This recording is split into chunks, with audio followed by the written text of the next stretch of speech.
Os cuidados com as plantas são fundamentais para evitar que a água fique acumulada.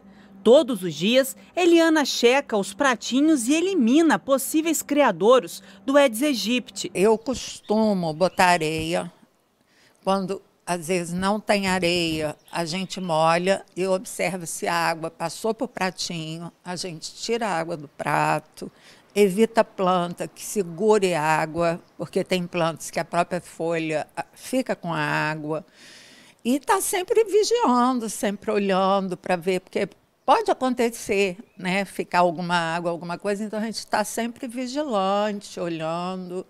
Isso aí é primordial. A área de lazer também é rigorosamente vistoriada, ainda mais que o imóvel tem piscina.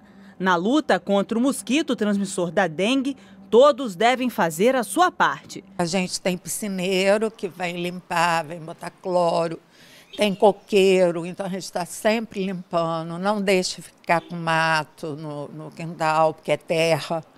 Então a gente está sempre limpando, podando as plantas, evitando deixar plantas entulhadas com folhas secas. Então a gente está sempre dando aquela geral de poda, de limpeza, exatamente por causa da dengue, porque vizinhos aqui já tiveram dengue, eu já tive dengue. Este geriatra explica que quem está na faixa etária dos mais 60 precisa ter cuidados redobrados. Os dados do Ministério da Saúde mostram para a gente que a dengue, as formas mais graves da dengue, elas atingem mais as pessoas acima de 60 anos. Principalmente aquelas pessoas com mais de 80 anos. Os com mais de 80 anos, o percentual de pessoas com quadros graves chegam a 60% das pessoas dessa faixa etária. Para podermos ter um grau de comparação, se você pegar uma faixa etária dos 20 aos 30 anos, o grau de quadros graves fica em torno de 10%. Os pacientes devem ficar atentos aos sintomas e a prevenção ainda é a melhor forma de evitar a doença. A primeira coisa, é importante entendermos que nessa faixa acima dos 60 anos ainda não há vacinação, não há segurança para ser feita essa vacinação nos idosos. Então, se você não pode se proteger com a vacinação, você tem que ter cuidado simples. A primeira coisa é você evitar o criadouro dos mosquitos na sua casa. Sabemos que o horário que esse mosquito mais ataca as pessoas é pela manhã e no fim da tarde. Então, temos que lembrar de usar o repelente.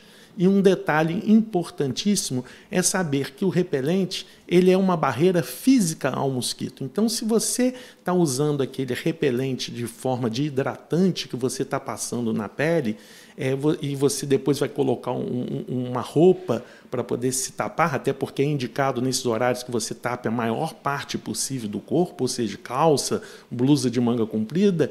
Além disso, você tem que ter um outro repelente em spray para você jogar por cima da roupa.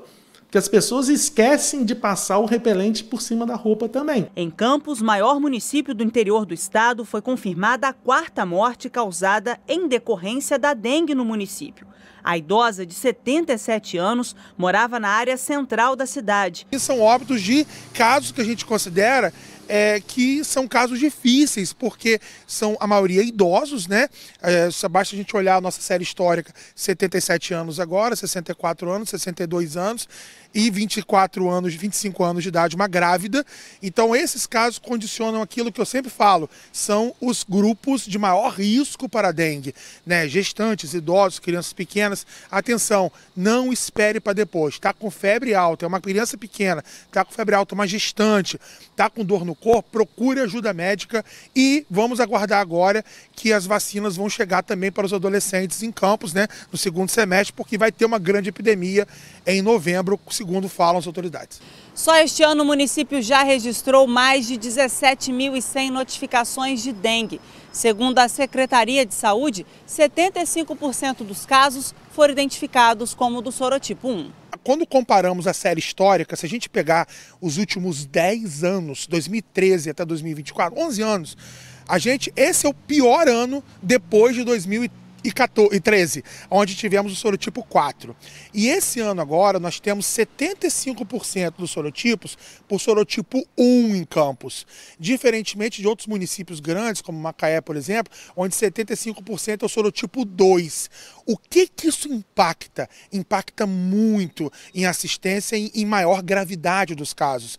Então, quando a gente vai ver, por exemplo, municípios que têm sorotipo 2 em grande quantidade, 70%, 80%, você tem muito mais óbitos. E óbitos, assim, de 20 anos de idade, 30 anos de idade, 40 anos de idade, jovens.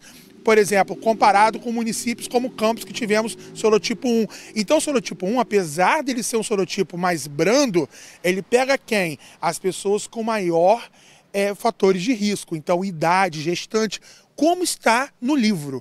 Então, como aconteceu em Campos. 75% sorotipo 1, pegando principalmente, como foi o caso, as pessoas de maior vulnerabilidade. O trabalho de prevenção continua sendo realizado pelos agentes de endemias. No caso deste último óbito registrado, a vítima morava no centro de Campos. Em todo o município, existem mais de 70 mil imóveis fechados, grande parte na área central. O centro tem muito caso. Tá? A gente tem muitas casas fechadas no centro e elas são muito focos. Outra coisa importante que a gente fez, temos feito um trabalho junto ao Cresce, que é o grupo, né, que administra os imóveis fechados, alugados, etc. Se você tem um terreno fechado, um imóvel fechado, alugado para vender, tem que cuidar dele também. E o centro é onde está a maioria, né, de muitos imóveis fechados. E ali tem muito foco de dengue.